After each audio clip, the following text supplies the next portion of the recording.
Exile to Siberia 1849–1854.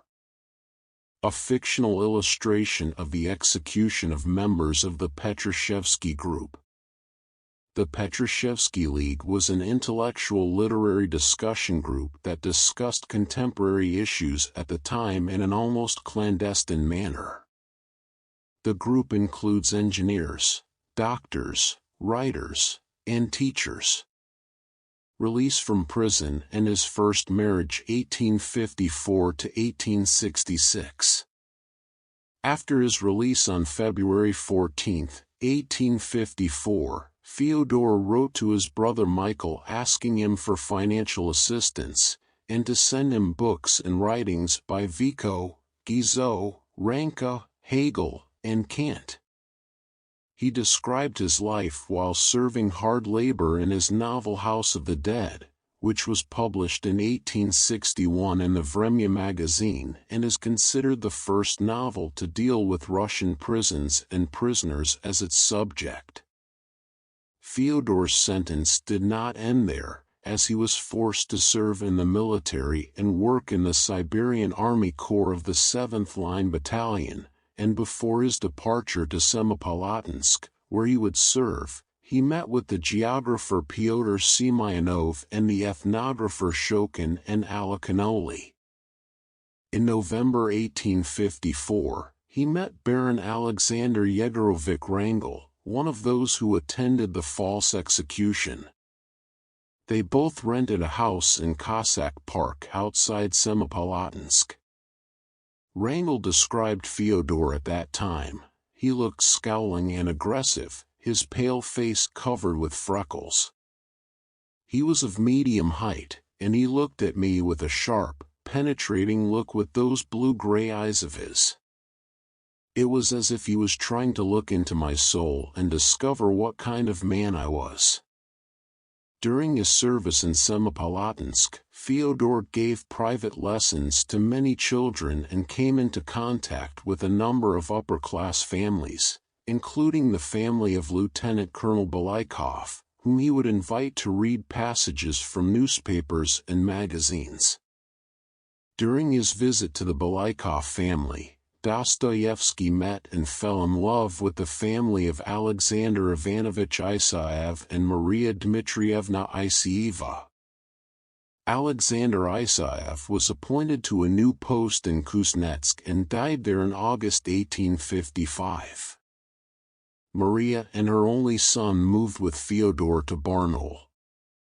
He somehow obtained permission to marry and publish books, but he will remain under police surveillance for the rest of his life.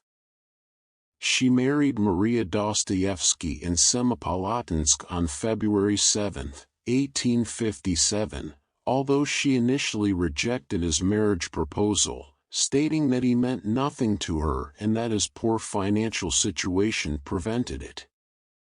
Their life together was generally unhappy, as she found it difficult to deal with his seizures, which increased over time. Describing his relationship with her, Fyodor wrote, "Because of her strange, suspicious, and wonderful personality, we were not happy together, but the love between us did not stop. And the more miserable we are, the stronger the love between us becomes." In 1859, he was discharged from military service due to deteriorating health and was allowed to return to Russia. He first returned to Tver, where he met his brother for the first time in 10 years, and then headed to St. Petersburg.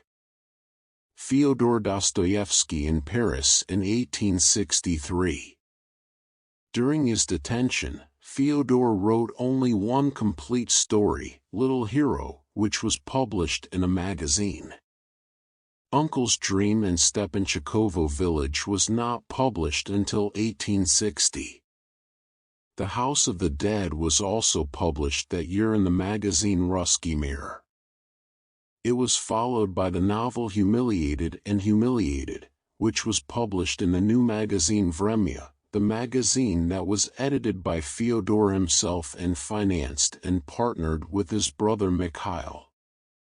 Fyodor traveled to Western Europe for the first time on June 7, 1862, during which he visited Cologne, Berlin, Dresden, Wiesbaden, Belgium, Paris, and London.